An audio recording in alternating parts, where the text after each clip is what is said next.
Un porte-papillon, cette voiture qui a marqué son époque, qui a marqué l'histoire des véhicules de sport, bien sûr. Ben voilà ce que ça donne en version 2010-2011, et ça, c'est franchement sympa. Merci en tout cas de nous faire rugir cela, rugir de plaisir d'ailleurs. Voici une Porsche qui date de 1992, c'est une 968 coupée. Alors dans l'histoire de la marque Porsche, eh bien, on sait que la 911 taille la part million, la 968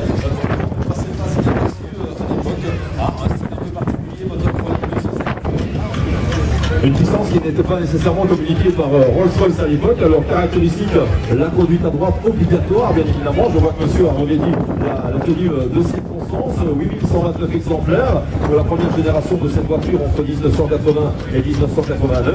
Elle participe régulièrement au rallye du Rolls-Royce Enthusiast Club. Philippe, on va dire, grand classique du genre. Oui, c'est un classique.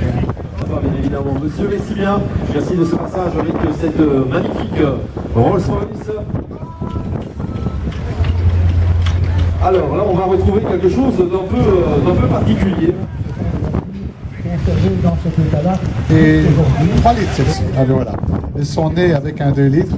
Et regardez les abassons, ou les ouïes à l'arrière, qui empêchent d'être éblouis par l'arrière et qui ont vraiment une ligne assez originale à la voiture. Et c'est une voiture très très rare, et on peut vraiment féliciter également son propriétaire parce que c'est une voiture très difficile à maintenir en bon état. Alors, a priori, Philippe, Porsche 356, on en a déjà vu pas mal, mais celle-ci a un petit quelque chose de particulier. Alors, c'est ce qu'on appelle une KRA2. C'est la version la plus sportive de la Porsche 356, qui a été moteur à 4 arbres à cam en tête. C'est une véritable pièce d'horlogerie. Cette voiture a été trouvée en Suède dans un état effroyable. Elle représente 1 an de travail rien que pour restaurer la carrosserie. Et le propriétaire a mis 10 ans pour la reconstruire. C'est sa première sortie aujourd'hui. Et c'est une voiture redoutable. Elle fait un peu plus que 160 chevaux. Elle fait 220-230 km à l'heure. C'est assez délicat à conduire avec un empattement court, mais c'était vraiment le développement maximum de la 356. Il n'y a pas eu moyen de la développer davantage, et c'est ça en quelque sorte qui a fait que Porsche a créé la 911. Il fallait repartir d'une feuille blanche, et ceci est en quelque sorte la mère de la 911. Boîte de vitesse à 5 rapports pour cette Maserati coupée 3500 GT. On va passer à totalement autre chose, cette Buick 8, là on est... Et puis le gigantisme américain, hein, de toute manière, c'est énorme, on le disait tout à l'heure, ça s'adresse au type de population qu'on a dans le pays, voilà, tout était dit. Et surtout la place dont on dispose. Évidemment, on n'imagine pas de rouler qu'une voiture comme ça au centre de Milan ou de Palerme, et même au centre de Bruxelles ou de Paris, encore que il y en a qui ont essayé, qui s'en sont bien tirés, et parce que ces voitures, elles imposent le respect, même si vous allez dans un quartier très modeste, une belle voiture ancienne impose le respect que n'imposent malheureusement plus les belles voitures modernes. 1948 pour cette Bentley Mark VI Drophead coupée. Alors il faut savoir que le carrossier Parkward qui a imaginé cette voiture est également le carrossier qui a dessiné une certaine Bugatti Royale. On entre donc là dans une certaine démesure, bien évidemment, dans le luxe absolu. Alors Bentley était une marque sportive créée en 1919 par W.O. Bentley pour fabriquer les voitures des gens qui avaient envie de rouler avec élégance, mais de rouler sportivement. À partir de 1931, Bentley a été racheté par Rolls-Royce, et la marque, le côté sportif de la marque s'est un peu éteint. Mais on a admiré ici une voiture aux lignes remarquables. Ceci est un concours d'élégance. Et il y a aussi un petit détail, moi qui me touche directement, c'est dans la calandre, il y a l'insigne émaillé de l'équipe nationale belge, et qui était un des groupes prestigieux dans le sport automobile dans les années 50 en Belgique. Et chapeau, monsieur, d'avoir aussi ajouté à votre voiture ce petit souvenir. Merci bien. Bentley Mark VI, donc de 1948 que l'on apprécie ici. On est dans la deuxième catégorie, vous l'avez compris, des voitures entre 1945 et 1965. On reste dans cette catégorie avec une auto qui date de 1957, c'est la Mercedes 190 SL. Alors c'est vrai qu'on parle beaucoup, Philippe, de la fameuse 300 SL porte-papillon qui symbolise quelque part toute une époque et un peu moins de celle-ci, et pourtant celle-ci elle est très très bien. Hein. Elle est remarquable pour deux raisons. D'abord parce que son moteur, c'est l'étymologique du terme. On peut voyager très loin avec cette voiture. J'ai rencontré presque par hasard cette voiture aux quatre coins de l'Europe avec son même propriétaire. Voilà, ça voyage dans des superbes conditions. Monsieur Gérard, merci bien. Mercedes 190 SL de 1957, version cabriolet, 105 chevaux pour cette voiture, qui a donc participé à de nombreux rallyes d'époque, effectivement. On va retrouver une voiture de 1957, c'est une Alfa Romeo 1900 Super, bleu foncé, enfin non, bleu clair, on va dire comme ça, Perline. Monsieur Rizzo, merci beaucoup, c'est un éternel plaisir de retrouver cette Ford Thunderbird, l'oiseau de feu. Alors, on retourne du côté des îles britanniques maintenant avec cette Austin Healey qui n'est pas une 3000, on voit beaucoup de 3000 et là c'est une 100 BN1 de 1954. C'est quoi? C'est la petite sœur, Philippe? Non, c'est la première Austin Healey avec de cette sportivité-là. Le temps de parcours d'un endroit à l'autre était inférieur à ce qu'il est aujourd'hui. Forcément, hein, pas d'embouteillage avec ça en tout cas, superbe Austin Healey 100 BN1, elle date de 1954. Alors, il faut aussi admirer, pour ceux qui peuvent le voir, le badge sur la poitrine du conducteur, British Racing Drivers Club, ça c'est quand même un badge prestigieux. Le BRDC, effectivement. Il y en avait beaucoup de représentants à Francorchamps ce week-end pour les Spa Six Hours d'ailleurs. Monsieur, merci bien avec cette Austin Healey. Un mythe maintenant, Philippe, on peut le dire. On m'a encore parlé à Francorchamps ce week-end au Spa Six Hours de la voiture esthétiquement parfaite. Cette Ferrari 250 GT absolument parfaite, modèle du genre. Et sans transition aucune. Parce que là, on est très loin de la Ferrari 250 GT quand arrive la Renault 4 chevaux découvrable de 1952. Ça, personnellement, j'adore les populaires françaises. Ça me fait pas mal transpirer aussi, ce genre de choses. 750 cm3, la puissance pharaonique de 21 chevaux. Figurez-vous, voiture qui fut près de 9518 exactement. Il faut savoir que cette voiture-ci a participé à un tournage d'un film Maigret avec un certain Bruno Kremer comme acteur. C'était en 2002. Bon ben voilà, quelque part, les 30 glorieuses ont leur plus belle expression quelque part peut-être, Philippe. Alors la 4 chevaux Renault a été la deuxième voiture française de l'histoire. C'est la rigidité. Voilà, voiture dont la cote sur le marché de la voiture ancienne ne cesse de monter. C'est vrai qu'il y a peu de temps d'ici, pour 2-3 000 euros, vous trouviez une Renault 4 chevaux dans son jus, naturellement, à restaurer quelque peu et tout. Et bien maintenant, je vous défie d'en trouver en dessous de 7-8 000 euros. Ça devient très compliqué, surtout cette rare version découvrable, surtout dans cet état-là. C'est tout à fait remarquable.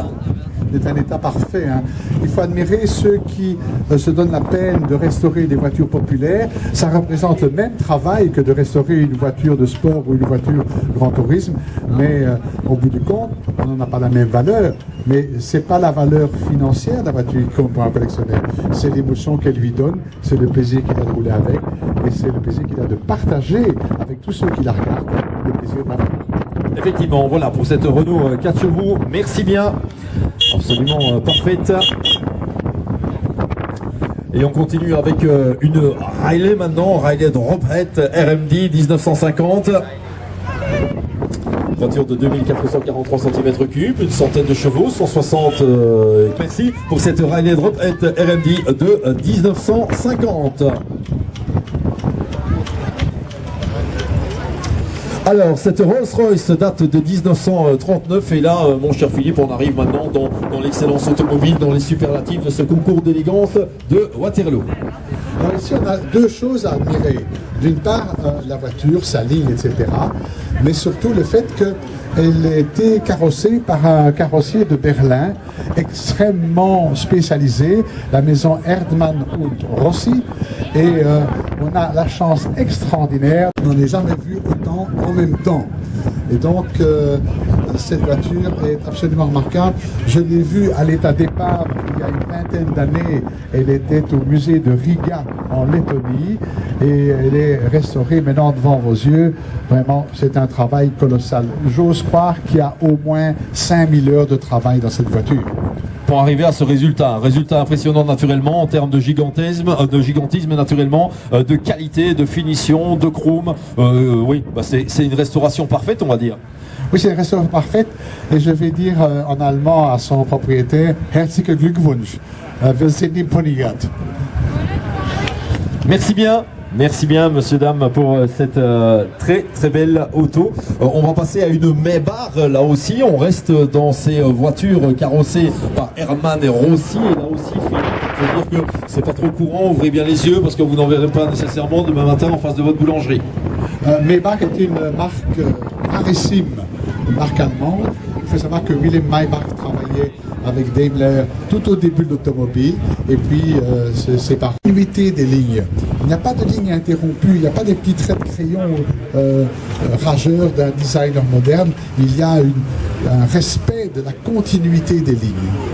Ouais, superbe, magnifique voiture là aussi. Niveau de restauration, c'est similaire à la Rolls qu'on a vu avant naturellement. C'est superbe, c'est magnifique. Ça frise la perfection et ça met en valeur évidemment, même quand une voiture est noire.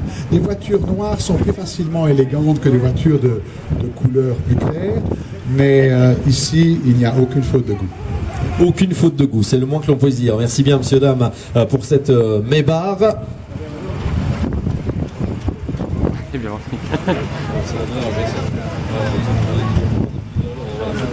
La de l'âge D6 70, celle-ci à date de 1936.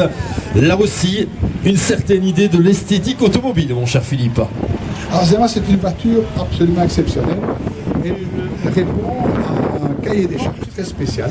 De là, je voulais participer aux 24 heures du Mans de 1936 et il fallait qu'un qui se donne la peine d'arriver à représenter ce genre de voiture et à les maintenir en vie. Une auto n'est auto que si elle est auto-mobile. Effectivement, celle-ci était mobile et elle fendait l'air véritablement. L'origine de compétition, bien sûr, de cette voiture. Et je pense que du côté du jury notamment, eh bien, on a été particulièrement subjugué par cette Delage D6 70 qui date de 1936. Et alors c'est une auto qui, comme on dirait aujourd'hui, elle déménage, parce qu'elle a l'air comme ça tranquille, mais je peux vous assurer que c'est une supercar de l'époque. Supercar de l'époque, effectivement. Et bien voilà, superbe résultat en tout cas. Merci bien. Très belle présentation et très belle voiture.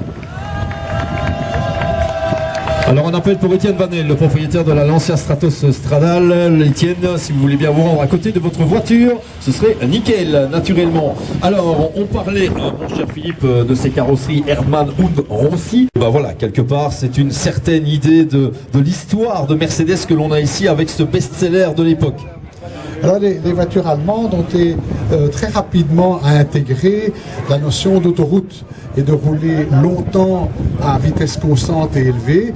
Et cette voiture, avec de très très belles mécaniques, de 5 litres de cylindrée ici. Merci bien, messieurs, pour cette présentation. Monsieur, dames, ce fut bien sympathique, prestigieuse automobile à caractère malgré tout avec une certaine sportivité de l'époque.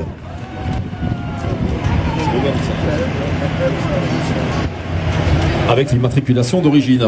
On retourne, Philippe, du côté des États-Unis avec cette marque Auburn, peut-être moins connue que les Chevrolet, que les Ford, etc. etc.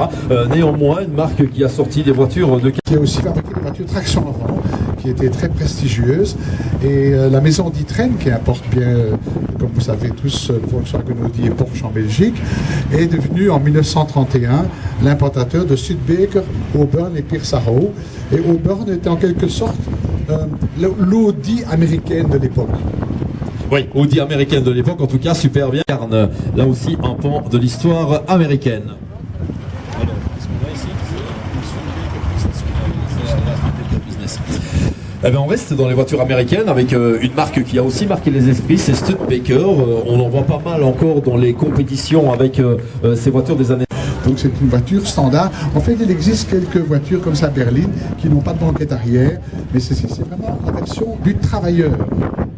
La version commerciale également donc qui a été donnée à ces voitures, cette fameuse Studebaker en tout cas ici, étonnante, calandre très très haute bien sûr, très enveloppante comme ça, bien dans la lignée des américaines des années 30 forcément. Elle date de 1935 cette Studebaker, magnifique auto. Merci bien monsieur, merci.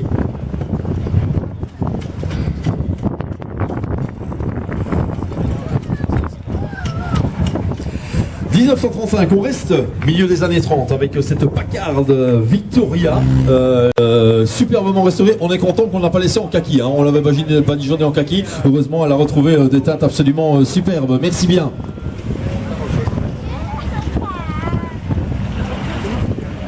Voilà, le propriétaire de l'Alfa Romeo 2000 Touring coupé de 1961, demandé à côté de sa voiture. Donc l'Alfa Romeo 2000 Touring coupé 1960. Du volant, ça n'a pas été possible forcément, mais on apprécie cette mécanique. Et son conducteur, derrière d'autres que Jean-Pierre Vandenberg, que le monde automobile belge salue, et qui est le patron de la D'Ieteren Galerie à Ixelles. La D'Ieteren Galerie, bien évidemment, un nid de voitures absolument exceptionnel s'il en est. À ne pas rater, à visiter, et si vous avez la chance de pouvoir visiter cela avec... ils se font assez rares, mais c'est très ancien ça, Philippe. Origine de Dion Bouton, la marque de Dion Bouton est pionnière de l'automobile en France, et il faut dire que cette voiture est parfaitement à sa place ici en Brabant Wallon. Pourquoi? Parce que le marquis de Dion est originaire de Dion-le-Mont, ici tout près, en plein Brabant Wallon, et cette marque est aussi la première marque de voiture à avoir fabriqué des voitures à moteur V8. Oui, effectivement, et voilà ce que ça peut donner, bien absolument magique. Au niveau restauration, rien à dire? Rien à dire parce que c'est très difficile de restaurer ce qu'on appelle une torpedo comme celle-ci, et parce que ce sont des voitures où tout est apparent. Tout est apparent, effectivement, et il ne faut pas qu'il pleuve trop fort, naturellement, quand on conduit ce genre d'auto. On n'est pas au vent, mais presque. Merci bien, monsieur, pour cette de Dion Bouton.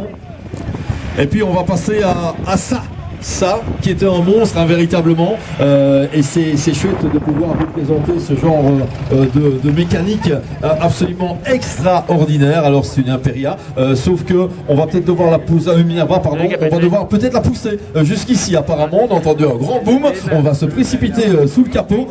C'est l'occasion d'en parler en ouvrant ce capot, effectivement. Il y a combien de cylindres là-dedans? Et la cylindrerie, c'est gigantesque, hein? Il faut d'abord savoir que le moteur n'est pas d'origine Minerva. Minerva, pour tout le monde, elle a été reconstruite par un collectionneur. Un collectionneur. Oui, je pense qu'effectivement, on va pas aller plus loin avec cette mécanique ici d'avion, parce qu'elle a l'air de perdre un petit peu d'huile naturellement. La course était Berlin-Moscou-Berlin à l'époque, hein. C'est ça, c'était une grande course, et malheureusement, je pense que a une fuite d'huile. Ces voitures sont faites pour tout, sauf pour rouler à 3 à l'heure. C'est aussi une voiture qui existe, c'est un exemplaire unique, hein, un seul exemplaire de cette automobile de course. On peut dire que là, pièce unique magistrale. Avoir ça, un concours d'élégance, très rare. Alors c'est très rare, tout à fait exceptionnel. Et alors, il faut regarder tous les détails. Notamment, vous verrez au-dessus des échappements, les ressorts de soupape. Les ressorts sont apparents, comme dans la plupart des moteurs d'avion de l'époque. C'est un moteur d'avion. Ce qui est très difficile de mettre un moteur d'avion dans une voiture, c'est que les moteurs d'avion sont conçus pour tourner à régime constant. Il n'y a pas de vitesse dans un avion. Alors ici, une voiture, elle doit toujours varier de régime. Ça rend la chose très difficile. Alors si vous regardez à l'arrière, vous verrez que l'arrière est complètement noir. Bien simplement parce que le moteur doit être réglé extrêmement riche. Il consomme 120 litres à l'heure de fonctionnement. Et pourquoi est-ce qu'il doit être réglé très riche? Eh bien, le plus riche est un moteur, au moins il chauffe. Il faut savoir que le radiateur était prévu pour un moteur 3 litres d'origine. Bon, il y a 27 litres de cylindrée. Donc, pour éviter que la voiture ne bouille trop vite, eh bien, il faut enrichir à fond le mélange intéressant. C'est ça qui rend très difficile la mise en marche. C'est ça qui fait qu'il y a des grosses explosions, parce qu'il y a trop d'essence d'échappement. Quand l'échappement est chaud, ça pète dans l'échappement. Voilà, vous avez l'explication technique de cela. Quand on vous avait dit qu'on vous offrirait tous les superlatifs possibles et imaginables ici lors de ce concours d'élégance de Waterloo. Eh bien voilà, on en a l'expression et on peut regarder effectivement ces ressorts là-bas, absolument magistrales, voitures qui servaient à faire des courses automobiles à l'époque. Ils ont encore utilisé des millions de ces exemplaires qui ont participé à ces courses Berlin-Moscou-Berlin. Je pense que regardez la difficulté que M. Carroza, le propriétaire de la Mercedes, a de manœuvrer. Il n'y a pas encore de direction assistée. La première direction assistée, c'est 1937. Mercedes, évidemment, n'avait jamais à faire de créneau, puisqu'il y avait la place au long du trottoir. C'est une voiture pour rouler sur les autobahns allemandes. Et vraiment, il faut admirer le courage des propriétaires d'aujourd'hui, des propriétaires de notre enseigne aujourd'hui de rouler sur la route. Voilà, ils n'avaient pas pensé qu'il allait avoir un concours d'élégance à Waterloo. C'est quand même incroyable, ça. Bon, voilà.